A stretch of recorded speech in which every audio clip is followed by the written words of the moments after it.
The hour of 10:15 having arrived, we call the House Tax Committee to order. We do not have a quorum at this point, so we'll officially call the meeting. We will not call the meeting to order. We'll officially call to order when we have a quorum.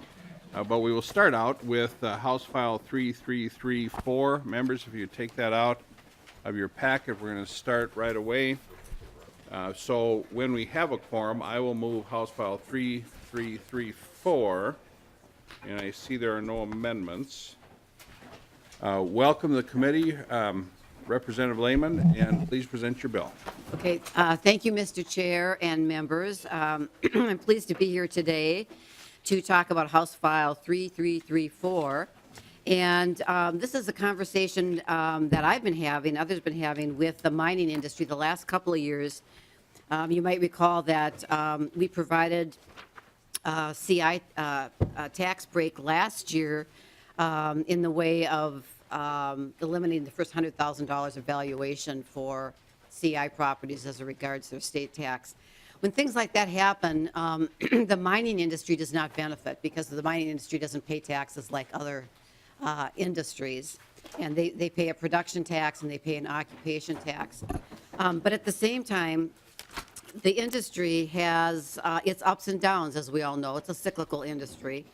And in the past few years, excuse me, it has really seen a downturn. And it's a global industry, just like other natural resource industries, the paper industry and the mining industry. And so keeping it cost competitive is critical. We're all familiar with President Trump's recent move to try and impose some tariffs, and that's just an effort to keep the level playing field in the United States. Our mining industry really serves the U.S. market, and so if we can keep them competitive, we will have a healthy iron range in Minnesota for years to come. So here to present the bill with me today is Kelsey Johnson of the Iron Mining Association, and I'm going to let her talk about the details of the bill.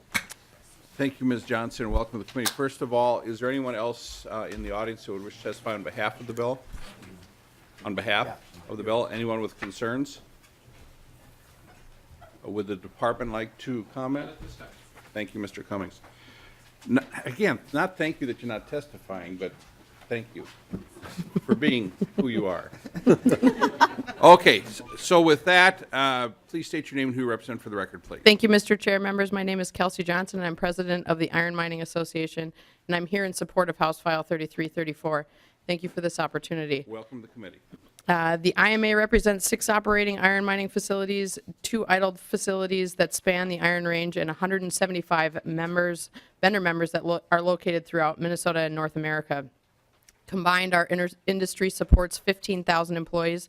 Minnesota's iron mines contribute over 85% of the nation's domestic iron production. There's only one other state in the nation where iron mining occurs, and that's Michigan. Not only is iron mining's impact felt in northern Minnesota on a daily basis, but our industry plays a key role in the nation's economic health and vitality. According to a recent study, our industry supports nearly 11 million jobs nationwide and 16% of the nation's GDP. From 2014 to 2016, the iron mines experienced a significant downturn that idled facilities and caused thousands of temporary layoffs due to illegal steel dumping. This significant global price change left many facilities without the necessary capital to reinvest and keep up with the emerging global pressures. House File 3334 would provide the needed capital for future reinvestment in current facilities. The tax benefit would only be provided when facilities pay into the general fund and would be based on overall production.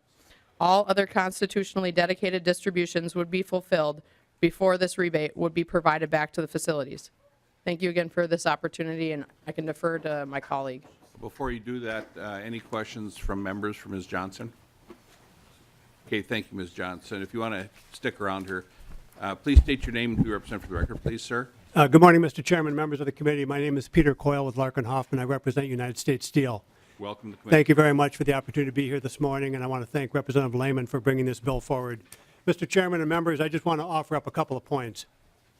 United States Steel is a diverse integrated steel manufacturer, but its base of operation starts in northern Minnesota with the taconite facilities that it operates, both Mintac and Keetac. They are, however, located in 8 other states. the sad fact is the tax burden on U.S. Steel in Minnesota dwarfs by multiples the overall tax burden that they experience in other states in which they do business. And in these other states, they're operating massive steelmaking facilities. So, for example, in the past year, the all-in tax burden for U.S. Steel in Minnesota, including income tax on employees, to be clear, is $61 million. The highest next burden on a state for U.S. Steel is $42 million, and that's their facilities in Indiana.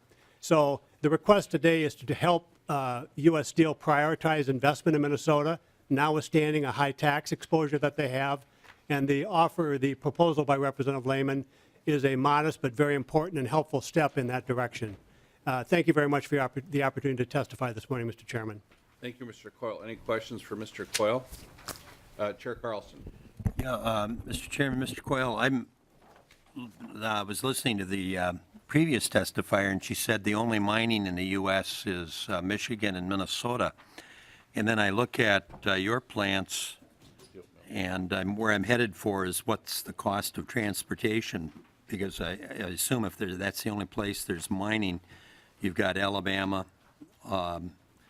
I can see where the Great Lakes, with Gary, Indiana, and so on, where, the shipping on the Great Lakes. But how competitive is a place like Fairfield, Alabama? Are they importing steel to operate down there, or is that shipped out of our iron mines in greater Minnesota? Mr. Coyle. Mr. Chairman and Representative Metza or Representative Layman can jump in if they choose, but I can tell you that all of the taconite that is mined by U.S. Steel is used for their steelmaking operations around the country. And the cost of transportation is a huge component of that. And it's one of the challenges that U.S. Steel has in trying to be competitive on an international scale. Yeah, Chair Carlson. Mr. Chairman, I've got no problem with your shipping the ore wherever it's going. But I find it rather interesting that what appears on the map to be a relatively isolated area. So I assume transportation costs would be a problem, and you're shaking your head yes. So that's all I was asking, Coyle. Mr. Chairman. Although it's worth noting that the very highest cost that they incur is energy cost. U.S. Steel is the largest energy consumer in the state of Minnesota. Chair Carlson. No, that was answering my question. Representative Metza. Thank you, Mr. Chair, and thank you, Representative Layman, for working on this with us. I know we briefly discussed this as a committee last year as an option, and think that it's prudent to, treat companies equally, and we haven't been able to do that with some of the breaks that we gave in property taxes to other folks. And this is a fair way to do it that we have precedence of doing, I believe, back in 2002. During the last business pass-through. And just to, Chair Carlson, touch on what you were saying, energy is one of our highest costs. Transportation is tough, too. When we had the tar sands, both in Canada and over in Dakotas, we had our ports essentially piling up with product and or not being able to move their product to the port because of the competitive nature of rail.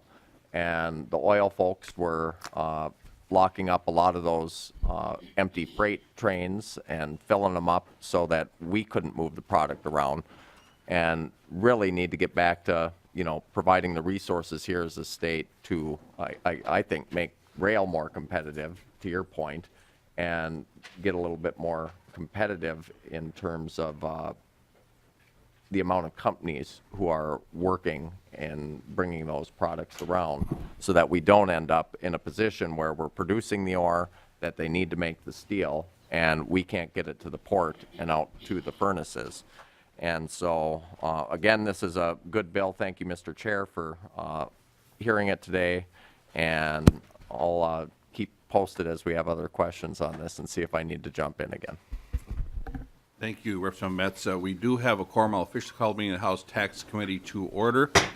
And we will have Representative Schultz be so kind as to move the minutes of Wednesday, March 7th. Any additions or corrections? Hearing none, all in favor say aye. Aye. Opposed? Motion prevails. Okay, we are, now I will move House File 3334, the Layman bill that we've just been hearing. Are there any other questions? We'll have the author then wrap it up here. Well, thank you, Mr. Chair, and thank you, committee. This is your reception is welcomed, and as Representative Metza said, this is kind of bringing the taconite companies on par with other breaks that we've given to other industries and recognizing their importance to Minnesota.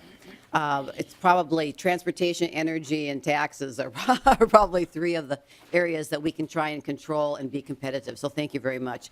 And I appreciate your entertaining the moving of House File 3334. Thank you, Representative Layman. I will move House File number 3334, be later for possible inclusion in the omnibus tax bill. Item next, we are very fortunate today to have with us Representative Freiberg. Mr. Chairman, Chair Carl. there's 3 bills in the packets, and it looks to me like the agenda shows 2. Am I wrong on I that? just had 2 members. 2? Yep, just 2. Oh, we can hear another one. The minutes are in one of them. No, it's, What's the other one that you have? well, if we just have 2, I'll just pull the Freiberg bill, but No, that we are on the Freiberg bill now. Yeah, no, I know that, I see that. And then the other one I had was, I guess Layman was the one, okay. Yeah, I've got it, all right. Thank you. Thank you, Chair Carl. Okay, item next, I will move House File 2790, and I have listed testifier in Ellie Beaver and Jean Nichols. Is there anyone else wishes to testify on behalf of the bill? Anyone with concerns? Would the department like to testify on this bill? Absolutely. Okay, so I'll move House File 2790, but before we start on this bill, I would like to thank House Research, Mr. Michael, Mr. Williams, for their presentation yesterday in Ways and Means. Those of you that are on the Ways and Means Committee, I think if you weren't thoroughly confused by their presentation, you weren't paying attention. They did a wonderful job on a very, very complex subject that this committee will be working through, and I thank Chair Knobloch for hearing the presentation from nonpartisan House Research. Chair Knobloch. Well, thank you, Mr. Chair. And I, too, would like to second my thanks to them. They really did a great job, and I really felt that, with the importance of this issue for this session, it was something that needed to be heard as an overview in Ways and Means, as well as the many hearings we've had in this committee. And I appreciate them coming and presenting. They did a great job. Thank you, Chair Knobloch. Okay, I guess we do have an amendment. Members, do you have the H2790A1 amendment? We do. Okay. I will move the is this an author's amendment? Yes. Okay. I will move the H2790A1 amendment. Any discussion? Hearing none, all in favor say aye. Aye. Aye. Opposed? Thank you, Chair Erickson. Passes. Okay, now we have the bill as amended. A 2-year bill, Representative Freiberg. Welcome to the committee. Thank you, Mr. Chair. I really appreciate your willingness to hear this important bill. When you're talking about tobacco control issues, it's often commonplace to have a large number of students and health professionals testifying as to the effects of the bill. I wanted to respect committee members' time, so I've only have 2 people with me testifying on the bill, although I understand there are some other people, including the department, who wish to speak for or possibly against it as well. So despite great progress, smoking is still the #1 cause of preventable death in our state. And the purpose of the bill is to take on this public health problem with a 1-2 punch. Now, it's been proven that higher tobacco prices reduce smoking rates. And research shows that dedicating funding to tobacco cessation and prevention will help lower smoking rates. And this bill does both. In short, what it does is reinstate the cuts that were made to tobacco prices in last year's tax bill, dedicates new revenue in the first year to tobacco cessation and prevention, with subsequent increases going to the general fund. Just more specifically, the bill reinstates the annual cigarette tax increase to keep pace with inflation, which is important to deter youth from smoking in the future. It restores the tax on premium cigars from 50 cents to a maximum of $3.50. Cigars are just as deadly and dangerous as cigarettes. They have higher levels of carcinogens than cigarettes. Research shows that higher tobacco prices help people quit prevent youth smoking, and save lives. So the bill will dedicate funding to tobacco cessation and prevention. Last year, Minnesota collected $840 million in tobacco taxes and tobacco settlement fees. Less than 1% of this was spent on prevention and cessation. The CDC has strong recommendations for the amount that states should spend on tobacco prevention and cessation. We are nowhere close to that. This bill would help make a step in the right direction. If we're serious about controlling healthcare costs, we should use proven methods to help people quit and prevent people from starting in the first place. This bill does both. I know Ellie Beaver is sitting next to me, and so be happy to turn it over. I do have a couple of handouts if committee staff would like to Yes, take let's those get and the distribute it. handouts out to every member here. Thank you, Thank you. Representative Freiberg. With that, members, also in your packet, I noticed there's a letter dated March 8th from the Retailers, Petroleum Marketers Chamber, National Association of Tobacco Outlets. If you look in the lower left there, this letter is sponsored also by NATO, the North Atlantic Treaty Organization, I believe. Got to be the Russians. Has to be. So with that, we're very, very fortunate today to have with us Ellie Beaver from the American Cancer Society, Cancer Action Network. Please state your name and who you represent for the record, please, and present your testimony. Thank you, Chair David. I'm Ellie Beaver, the Minnesota Government Relations Director for the American Cancer Society Cancer Action Network. Welcome to the committee. Thank you. The American Cancer Society Cancer Action Network is a nonprofit, nonpartisan advocacy affiliate of the American Cancer Society. We advocate for public policies that reduce death and suffering from cancer, including policies targeted at improving the health of our state by reducing tobacco use. We enthusiastically support Representative Freiberg's bill, which would dedicate $14 million per year in state funding to tobacco control programs, including programs to prevent kids from starting to use tobacco and to help people quit.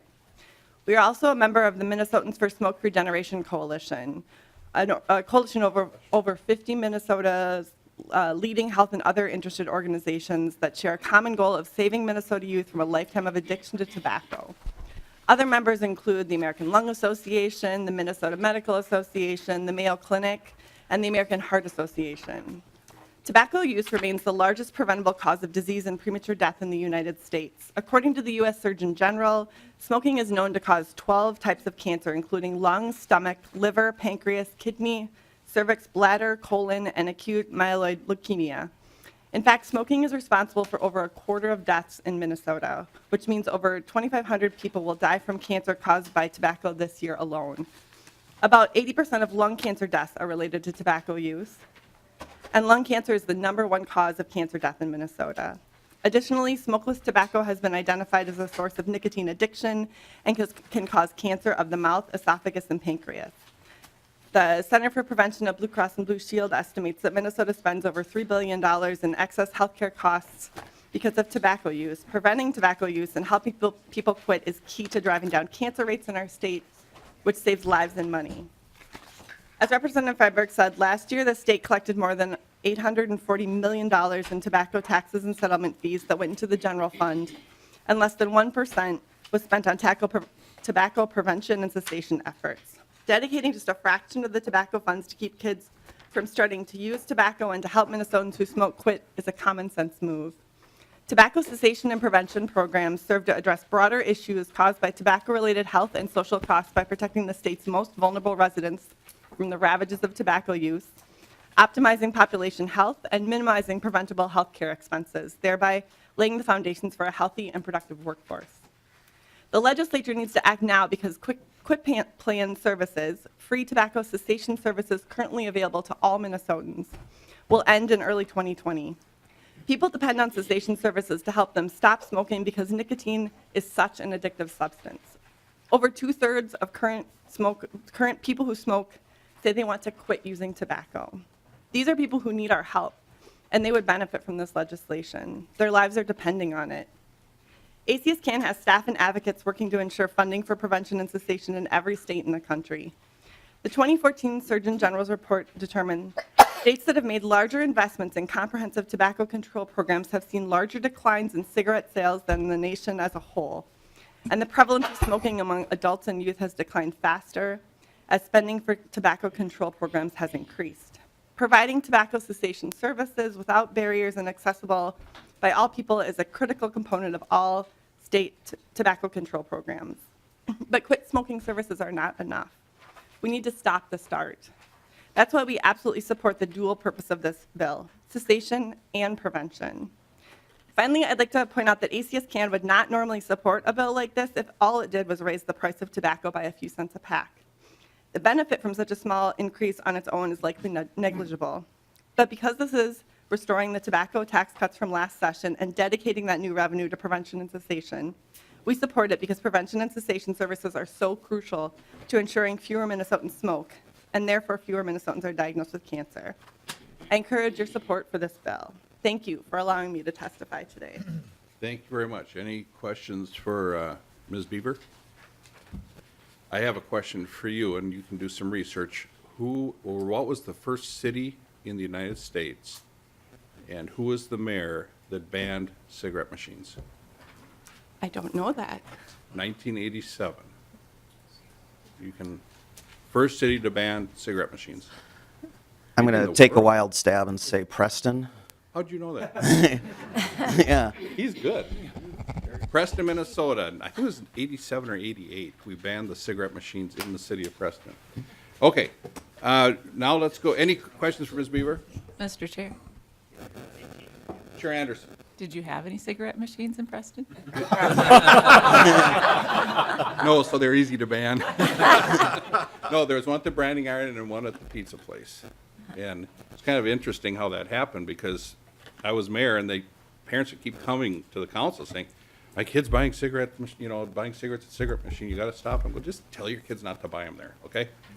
And I'm very sensitive, as you know. And so finally, after about the 10th meeting, I just said, why don't we just ban the darn things? And so there's a motion from the floor. All in favor, say aye. We banned cigarette machines in Preston, 1987 or 88, I think it was. So there's two of them. There's two of them. Yeah, they're not there anymore. Although I was in Germany in August, and I took pictures of it, I could show you. Tons of cigarette machines out on the street. You notice that in Germany? Tons of them. I thought that's really odd. But they okay. Let's go. If there's no questions for Ms. Beaver, Representative Loeffler. Well, thank you, Mr. Chair. I really enjoyed that story, and I have to say, if we pass this, you can claim 3 decades of fighting youth tobacco use in Minnesota, which I think would add tremendously to your legacy. That would be something. Thank you. Chair Drazkowski. Mr. Chairman, interesting story, but just a question, how many hearings did you have for that banning of individual rights in Preston? We took away rights with no hearings whatsoever. Yes, we did. I'm sure I violated some amendment to the Constitution, but whatever. Okay, so let's go to Gene Nichols. Mr. Gene Nichols, please state your name and who you represent for the record, please, sir. Gene And then Nichols. members, we did pick up 2 folks that wish to testify with concerns, a Mark Wolk and a Rick Baker, so we will give them time, and then we'll go to the department.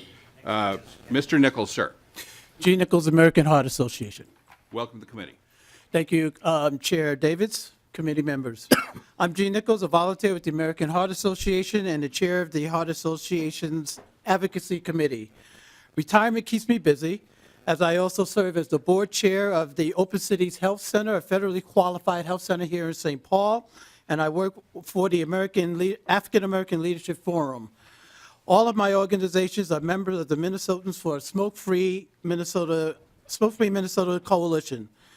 Last year, I lost my brother to COPD. Like the vast majority African American smokers, he smoked menthols. I know I'm not alone in losing a loved one to commercial tobacco addiction. Every year, more than 6,300,000 Minnesotans die each year from tobacco use. Today, 580,000 Minnesotan adults still smoke, and majority want to quit. Let's help them. Now more than ever, I'm committed to preventing young people from smoking and helping smokers quit.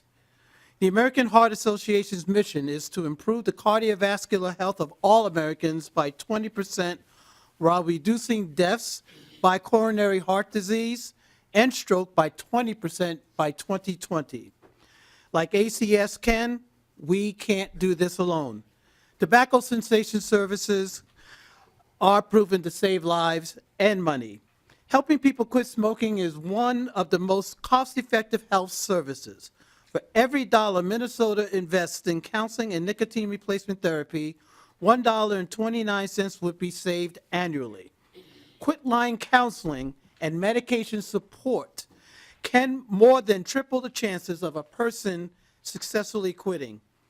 Cessation and high tobacco prices work hand in hand to help users quit and prevent new ones from starting. And we need to worry about this more than ever. For the first time in 17 years, youth tobacco use in Minnesota is up. E-cigarettes and other youth marketing products are attracting kids and disrupting our steady downward trend, and we need to take notice. Cigarette smoking continues to go down, but the landscape is changing. We can't afford to backslide when it comes to kids and tobacco. Thank you. We would like to thank Representative Freiberg and his colleagues for putting forward this smart bill that is based on science and best practices according to the CDC. Thank you very much, Mr. Nichols. Questions for Mr. Nichols? Thank you, sir. I'd like to bring up, if I could then, Mark Wolk. And Mr. Rick Baker. And thank you, Ellie Beaver, Gene Nichols, for your testimony. Really appreciate it.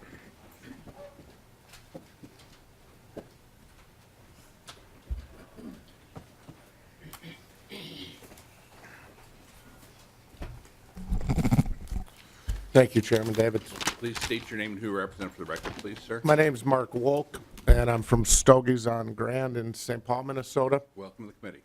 Thank you, sir. First of all, I'd like to thank all of you that helped balance the landscape of premium cigars last session. We have seen a huge increase in our volume since you reduced the tax by $3 a cigar. I implore you not to repeal this tax and drive small businesses out of Minnesota. We continue to try to emphasize that we are not part of the cigarette, hookah, and vape world. We have never, nor will we ever promote or advertise to underage kids. In fact, they are not even allowed in our stores. I hope that you will take the time and realize that most of the health risks that the opponents have brought up today are associated with cigarettes and not premium cigars. Please remember that we are not big tobacco companies. We are small businesses that had to take on the burden of those huge tax bills every month. Just like other industries, we have employees that rely on us for their income. That tax made it very difficult to hire new employees and to expand our inventories. I've been part of the Grand Avenue business community for over 20 years. We bring thousands of shoppers every year to the Avenue. If we go back to the old tax, we are going to be driving the tax dollars out of the state and to the internet. The tax does not change smoking habits, as our opponents are leading you to believe. It just changes their shopping habits. Why would a person choose to buy a box at a local shop if they can buy it for $100 cheaper online and $60 cheaper in our neighboring states? Premium cigars are legal, so why would you try and tax it like it is not legal? I am sure that you are not deciding to dictate people's behavior through raising taxes to get them to stop. I think we can all name 5 things that could be on that list if that is what we are proposing to do. In the future, we would like to forge relationships with Clearway and other organizations that try and prevent underage kids from having access to tobacco. This may seem odd to you, but we are on the front line. We are the frontline soldiers in this fight, and we could really help each other in this fight. We have all heard the ads about flavored tobacco enticing kids to start smoking. That again is Swisher Sweets and others items that are sold in convenience stores. If you haven't noticed throughout the years, excuse me, when we refer to our industry, we always use the words premium cigars. There is a reason for this, that they are not premium cigars and you would not find these items in our stores. Thank you again for your support of small businesses in Minnesota. Thank you, Mr. Wolk. I think we'll go to Mr. Baker, then we'll open up for questions from members. Please state your name and who you represent for the record, please, sir. Thank you, Chairman Davids. My name is Rick Baker, and I'm here on behalf of Tobacco Grove up in Maple Grove, Minnesota. Welcome to the committee, sir. Thank you, sir. I just would like to start off by saying that I run a retail store called Tobacco Grove that specializes in premium cigars. I want to take this moment to personally thank the House for passing the premium cigar tax reduction last year. That bill was a victory for small businesses in Minnesota. The new reasonable tax of 50 cents per cigar has allowed our store to be in line with our neighboring states' pricing, as well as being much more competitive with online stores. Most importantly, it's allowed our store of almost 20 years in business to continue to keep its doors open. Like the other premium cigar stores that you've heard from this year and last, we are 100% committed to the prevention of youth smoking. We not only follow state and local laws, but also follow the FDA's rule regarding IDing customers under the age of 27. Signs regarding these laws are posted in our front door and throughout the rest of our store. Let me be clear. No one under the age of 18 is permitted inside our store unless accompanied by a parent or guardian. We are subject to random compliance checks by the city of Maple Grove, which we consistently pass.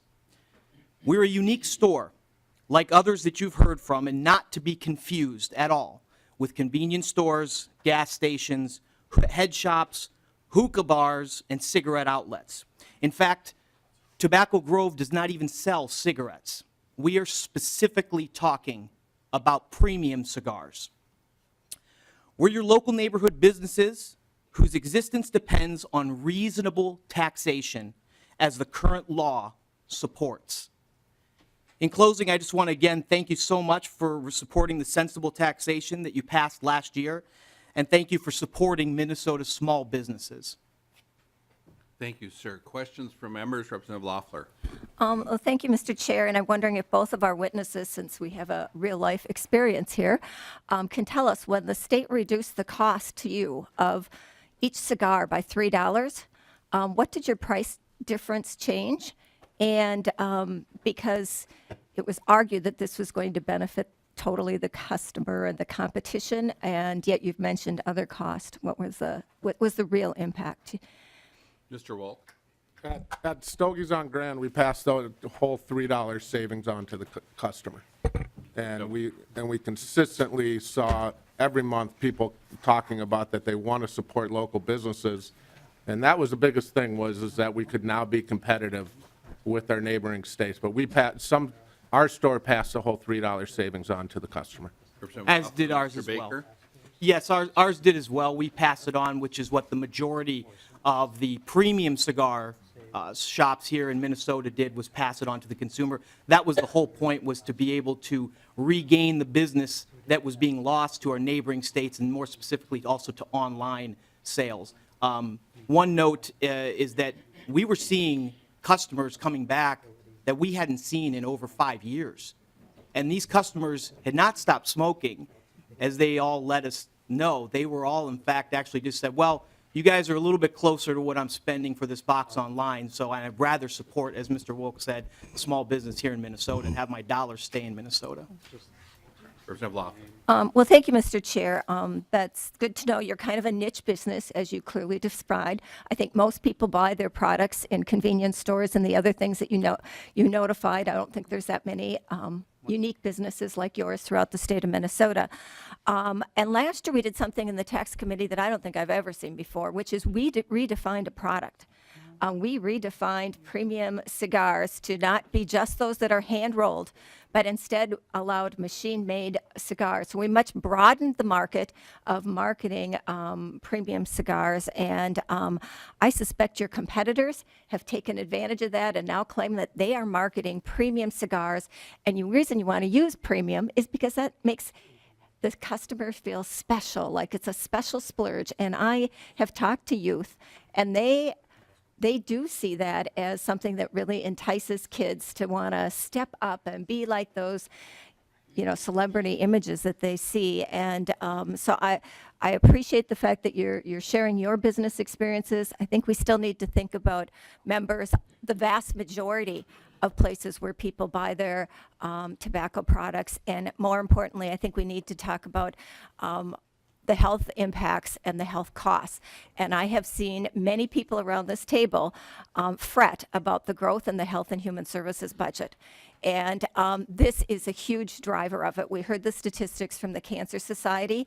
And if you want the Health and Human Services budget and our healthcare costs to go down, passing this kind of legislation is one of our best approaches to that. And more importantly, more and more of our constituents will have longer and healthier lives because we have over 500,000 people addicted to this right now.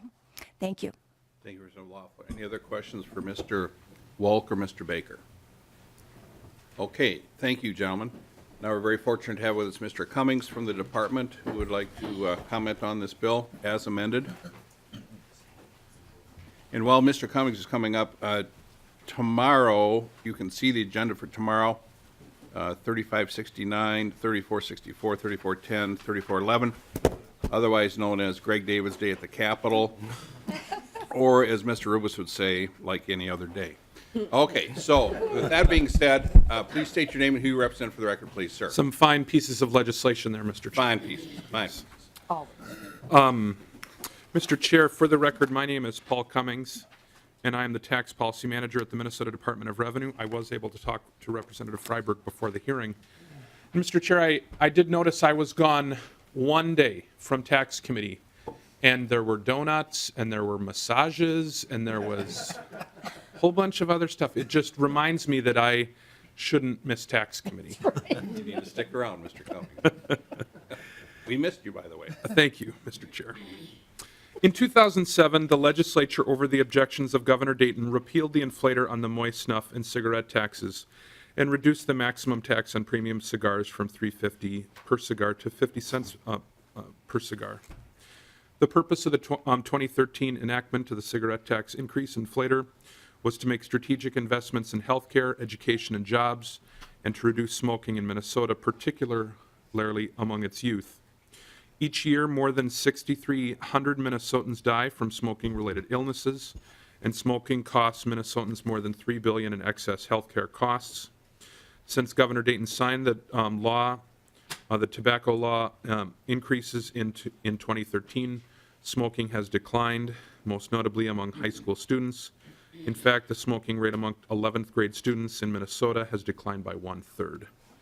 During the same time period, the adult smoking rate in Minnesota has declined by 10%. Tobacco kills more Minnesotans than alcohol, homicides, car accidents, AIDS, illegal drugs, and suicide combined. According to a study led by the Minnesota Department of Health, 63% of Minnesota smokers who quit last year said that high prices influenced their smoking behaviors.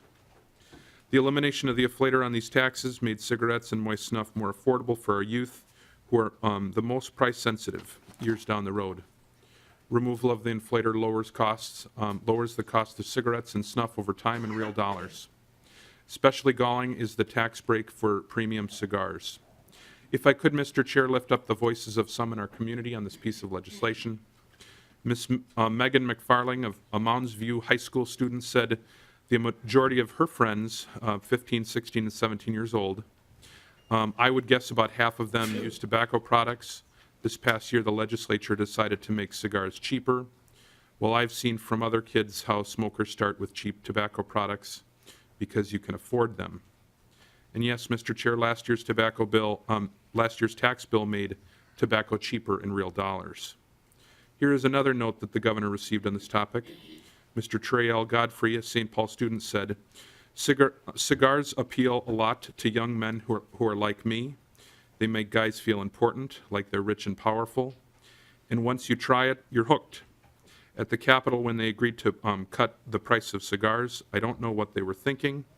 He went on to say some other things, Mr. Chair, that I will retract for the sake of this committee. But he did say that I'm glad the governor noticed and is trying to make other people notice as well. And finally, Mr. Chair, Ms. Ann Deschler, a volunteer with the American Cancer Society, said, I've learned many lessons through my experience as an oncology nurse and the caregiver of family members who faced a cancer diagnosis. One in particular stands out. The tobacco industry doesn't care about the health of Minnesotans. It only cares about its profits. We have to do everything we can to protect our youth, and one of the best ways to do that is keep tobacco taxes in place. Mr. Chair, I think it would be fair to say that we are supportive of the tax provisions in this bill. We thank you for the opportunity to testify, and if this bill moves through the process, we look forward to working with you, Mr. Chair, and Representative Freiberg and staff. And I'm so excited that you're supporting a bill in tax committee. So kind. Questions for members of the department? Mr. Cummings. Chair Erickson. Thank you, Mr. Chair. Mr. Cummins, the data that you referred to, how was that collected from students? Mr. Cummings. These are messages that the governor has received related to the tobacco provisions within the bill. Well, Mr. Chair, Mr. Cummins, you cited a data that was collected from students and cited the number of increases or decreases, and then later on you gave a reason because it was based on the price. Where did that data come from? Mr. Cummings. I know that there have been studies that have been done by the Minnesota Department of Health. There are other studies that have been done by Clearway. I can get you the specific study, Representative Erickson, if that would be helpful. Thank you, Mr. Chair, and I have another question. Mr. Cummins, are cigarettes the only product on which there's an automatic adjustment, an inflator? Are they the only product? Do we do that to alcohol or anything else? Mr. Chair, there is not an automatic inflator for alcohol. Maybe Mr. Michael can point to other places in statute in which there are inflator provisions or not inflator provisions. One of the things to note is that as there are various ways in which as the price of a product increases, the amount of revenue collection increases as well. But in this case, for this tax, there wouldn't be that type of effect because it is per pack. Mr. Michael, is there any other areas that there's inflators? Mr. Chair, I mean a product like a cigarette or alcohol or something that has an excise tax on it. Do we have an automatic inflator any other place? Thank you, Chair Erickson. Mr. Michael. Mr. Chairman, Representative Erickson, none of the other excise taxes that are per unit excise taxes have inflation adjustments in the rate. It is worth noting, though, that a substantial part of the special tax that applies to alcohol, which is the gross receipts tax, is a tax that's based on the receipts that are received by businesses for selling alcohol. And so as prices increase, that special tax automatically goes up with the increases in price. So even though there's no indexing, in effect, the structure of that tax does increase as prices increase. Thank you, Chair Erickson. So, Mr. Chair and Mr. Cummins, do we know that when we had the inflator in place, did those dollars flow to education? Because you mentioned that education, and I know maybe you were referring to the Heart Association or cancer research, but you mentioned education rather broadly. We should be taking a percentage then of that and sending it to education, right, Representative Loon? That's a rhetorical question. Mr. Cummins? I'm glad it was. If you needed that point. Any comments, Mr. Cummings? Well, absolutely, Mr. Chair. This was part of the package in 2013 that helped balance the budget. And so in addition to making strategic investments like All Day K, it saved our schools from having to take deep cuts because of the deficit that had been created and perpetuated. It allowed Minnesotans to continue to have a safety net for the types of programs like Minnesota Care and other types of programs. And so without the revenue that came from this, many of those programs that were able to be funded in 2013 and continue to be funded through that tax increase may not be available or may be swung. So absolutely part of this money, well, obviously it was in the tax bill. Part of the money used from this tax increase was used to pay for marginal increases within the education budget as well as strategic investments like All Day K and increased funding for things like pre-K. Chair Erickson. Well, Mr. Chair, I think, if this ever is a part of our legislative statutory language in the future, that specifically there be a percentage that goes to education, not just dumped in the general fund, but if education is a big issue here, then it should be earmarked, and that's what I would like to see, although I don't support the inflator, so I hope it doesn't ever come back. Questions for Mr. Cummings with the department? Chair Dabney. Thank you, Mr. Chair, and I guess Representative Erickson, if you're concerned about funding for education, I would point out that Representative Layman's bill takes over $2 million out of K-12 funding and $10 million out of higher education funding. So I hope the concerns are beyond just Representative Freiberg's bill.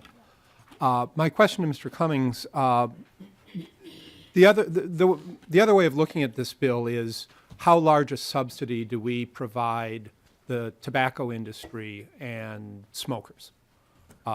Because former Governor Pawlenty, and this is where I'm a Pawlenty Republican. Sure.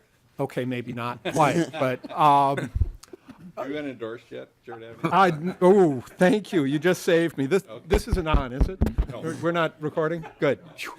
What's said in this room stays in this room. Okay, good to know. Yes. Governor Pawlenty moved on tobacco taxes because of the cost to the state of the use of tobacco. And so the question becomes, do we try to hold those costs inside that industry, or do the rest of us who don't smoke subsidize the businesses and the smokers? Do you know how much the state spends on responding to the health impacts of tobacco annually? I know this is outside revenue's sphere of work, but do you have that information? Mr. Cummings? Mr. Chair, the information that I have is that Minnesotans, smoking costs Minnesotans more than $3 billion in excess health care costs. The increase in this certainly did not cover that. It goes partially the way to try and cover some more additional costs. The costs that come from smoking are costs that have continued to be paid for, whether through its through private health insurance or through public programs, and so the tax increase in 2013 was a partial way to say how can we increase the sort of ability for these type of costs to be covered, even though it fully didn't cover those costs. To that point, Representative Freiberg?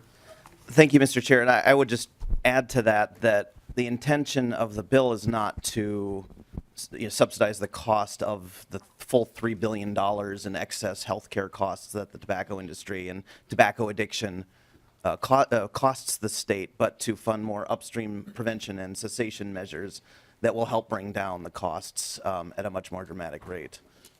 Thank you. Chair Dabney, you still have the floor. No, I think I made my point. Thank you, sir. Okay, thank you. Representative Christensen.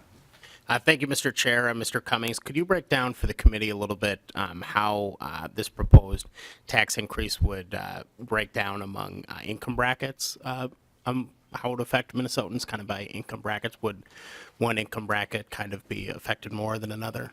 Mr. Cummings. Mr. Chair, tobacco taxes, particularly cigarette taxes, are regressive taxes.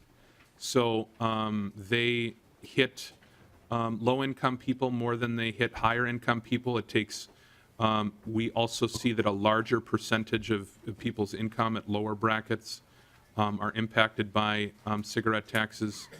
I'd also say, Mr. Chair and Representative Christensen, that the impacts of the tobacco taxes are also regressive. And so, I'm sorry, tobacco usage is also regressive. So what we're seeing is that many lower-income people are having to deal with the effects of smoking in the state. And so, while, and I think we talked about many of the ways in which we've actually seen usage go down. And so hopefully this is a way to try and counteract some of the regressive impacts of tobacco in this state. Representative Freiberg, to the Christensen question. Yeah, Mr. Cummings addressed what I was going to say pretty well. I was just going to mentioned that the death and disease caused by commercial tobacco products is regressive itself, and people of low socioeconomic status are more dramatically and adversely impacted by the negative health impacts of tobacco, and higher prices for tobacco products leads to a spike in cessation attempts and reduces the smoking rate, and it helps ultimately reduce the death and disease caused by tobacco products that is regressive in nature. Thank you, Mr. Freiberg. Mr. Cummings? Any other questions from members? Chair Drazkowski? Thank you, Mr. Chair. So, Mr. Cummings and Representative Freiberg, I mean, so the tax is focused mostly on poor people, and the impacts of tobacco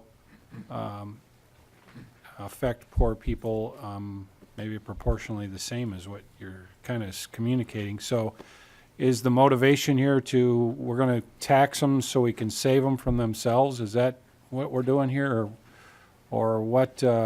What's the thinking? Mr. Representative Freiberg? I thank you, Chair Drazkowski, Representative and Chair Davids. I would argue we're not attempting to save them from themselves. We're attempting to save them from the tobacco industry, which for decades has manufactured tobacco products to be more addictive and to hook people primarily of low income and other disadvantaged groups. So, when there's been a product, this is unlike any other product, publicly available consumer product. When you use it as intended, it leads to death and disease. It kills people when you use it the way it's designed to be used. So the intent here is, like I said, there's reams of data. I can supply that to members if they're interested, that shows that the higher tobacco taxes leads to less tobacco use, and less tobacco use in particular among people of low income. So I guess that would be how I would. Mr. Chair. Mr. Cummings, to the Drazkowski question. Representative Drazkowski, tobacco usage, it has the exact same impact on higher income people as it does at lower income people. It just happens that it is when you are a tobacco user and use a lot of tobacco, it's a higher percentage of your income for lower income people. But cancer doesn't discriminate. Chair Drazkowski. So thank you, Mr. Chair, and thank you, Mr. Cummings and Representative Freiberg. I mean, this is nanny state government at its best. I mean, if you really want to save people, just ban it. I mean, that would be the answer instead of, kind of painting around the edges with tax code. I mean, if people eat too many donuts, they're going to die. Careful now. Chair Drazkowski, you have the floor. Not for much longer. That's all I have, Mr. Chair. Thank you. I resemble those remarks. No, Chair Drazkowski, I'm sorry. Okay, questions from members. Okay, we're very fortunate today to have a guest, a county commissioner from the Northeast, Chair Rukavina. So good to see you. Thank you, Mr. Chair. And a former esteemed member of this very committee. So with that, any other questions from members of the author? Thank you, Mr. Cummings. If not, would you like to wrap it up, please, sir? I really appreciate the committee's time and consideration of this important measure. Thank you, Representative Freiberg. I will renew my motion that House File 2790 as amended be laid over for possible inclusion in the omnibus tax bill. Thank you, members, for your work today. Meeting tomorrow at 10:15 sharp a.m. Good government all the time. We are adjourned.